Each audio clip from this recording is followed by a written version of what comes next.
Hello students, আমি Nitish sir জ্ঞানজ্যোতি coaching সেন্টারের পক্ষ থেকে তোমাদের প্রত্যেককে জানাই আরও একবার স্বাগত। তো স্টুডেন্টস, আজকে আমি তোমাদের সঙ্গে আলোচনা করব এনইপি 4 ইয়ার আন্ডার গ্র্যাজুয়েট প্রোগ্রামের অধীনস্থ যে সমস্ত ছাত্রছাত্রীরা নর্থ বেঙ্গল ইউনিভার্সিটি আন্ডার বিভিন্ন কলেজগুলোতে পড়াশোনা করছো তাদের জন্য আজকে প্রশ্নমান 5-এর একটা অতি গুরুত্বপূর্ণ প্রশ্ন নিয়ে আলোচনা করব। সেটা হলো লক্ষণের শক্তিশীল সম্পর্কিত আলোচনা। যারা এখনো লক্ষণের শক্তিশীল নাটকের মূল বিষয়বস্তু সম্পর্কে আলোচনা করবো আজকের এই ক্লাসটিতে।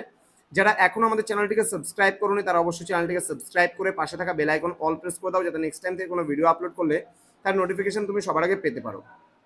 এছাড়া তোমরা যারা ভাবছো অনলাইনে আমাদের থেকে নোটস নেবে তারা অবশ্যই যোগাযোগ করো আমাদের অফিসিয়াল নাম্বার 7076398606 নাম্বার অথবা 6295916282 নাম্বারে। তোমাদের টোটাল কোর্স ফি রয়েছে তোমাদের এই সাধ্যের মধ্যে। ডিটেলস জানতে হলে আমাদের নাম্বারে যোগাযোগ করো। চলো শুরু করছি আজকের ক্লাসটি লক্ষণের শক্তিশালী নাটকের মূল বিষয়বস্তু সম্পর্কে আলোচনা। কি বলেছে দেখো, সুকুমার রায় রচিত লক্ষণের শক্তিশালী একটি বিখ্যাত নাটক। এটি রামায়ণ কাহিনী অবলম্বনে রচিত বা রামায়ণের কাহিনী অবলম্বনে রচিত।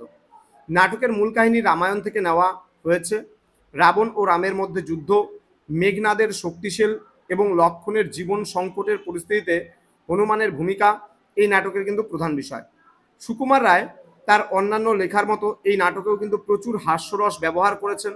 বিভিন্ন চরিত্রের সংলাপ এবং ঘটনার মধ্যে হাস্যরসের উপাদান ছড়িয়ে আছে। রামায়ণের চরিত্রগুলোকে একটি নতুন আঙ্গিকে উপস্থাপন করা হয়েছে। এখানে রামকে এখানে কিছুটা চিন্তিত এবং দুর্বল দেখানো হয়েছে, এবং অন্যদিকে হনুমানকে তার সরলতা এবং বুদ্ধিমত্তার জন্য বিশেষভাবে ফুটিয়ে তোলা হয়েছে। রাবণের চরিত্রটি এখানে কিছুটা হাস্যকর এবং দুর্বল হিসেবে দেখানো হয়েছে। নাটকের সংলাপগুলি খুবই আকর্ষণীয় এবং মজাদার। চরিত্রগুলোর কথাবার্তা এবং তাদের মধ্যেকার কথোপকথন দর্শকদের আনন্দ দেয়।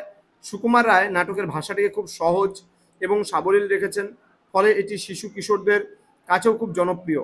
নাটকটি থেকে অনেক শিক্ষামূলক বার্তাও কিন্তু পাওয়া যায়।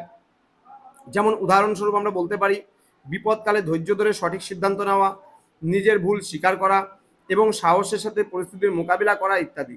লক্ষণের শক্তিশালী নাটকটি একদিকে যেমন রামায়ণের একটি আকর্ষণীয় উপস্থাপনা, তেমনই কিন্তু অন্যদিকে হাস্যরস এবং শিক্ষামূলক বার্তায় কিন্তু পরিপূর্ণ। এটি সকল বয়সের দর্শকদের জন্য উপভোগ্য। তো আমি বলেছিলাম প্রথমেই তোমাদের এই যে শিক্ষাগুরু বেঙ্গলি নামক যে চ্যানেলটি আছে, এখানে শুধুমাত্র নর্থ বেঙ্গল ইউনিভার্সিটির আন্ডারে বিভিন্ন যে নোটসগুলো হবে সেই নোটসগুলো কিন্তু আলোচনা করা হবে। বাকি সব বোঝানোর যে ক্লাসগুলো রয়েছে সেখানে আমাদের জ্ঞানজ্যোতি কোচিং সেন্টার বলে যে ইউটিউব চ্যানেলটা রয়েছে সেখানে বিভিন্ন স্যার ম্যামদের ক্লাসগুলো পাবা, যেখানে আমাদের প্রত্যেকটা ক্লাসগুলোকে বুঝিয়ে দেওয়া হয়। তো তোমরা যারা নোটসপত্র নিতে চাইছো তারা অবশ্যই যোগাযোগ করবে আমাদের অফিসিয়াল নাম্বার 7076398606 নাম্বারে অথবা 6295916282 নাম্বারে। দেখা হচ্ছে তোমাদের সঙ্গে খুব তাড়াতাড়ি আরও একটা নতুন ভিডিও নিয়ে। তোমরা প্রত্যেকেই ভালো থেকো, সুস্থ থেকো। Thank you so much. Thanks for watching. After all, thank you.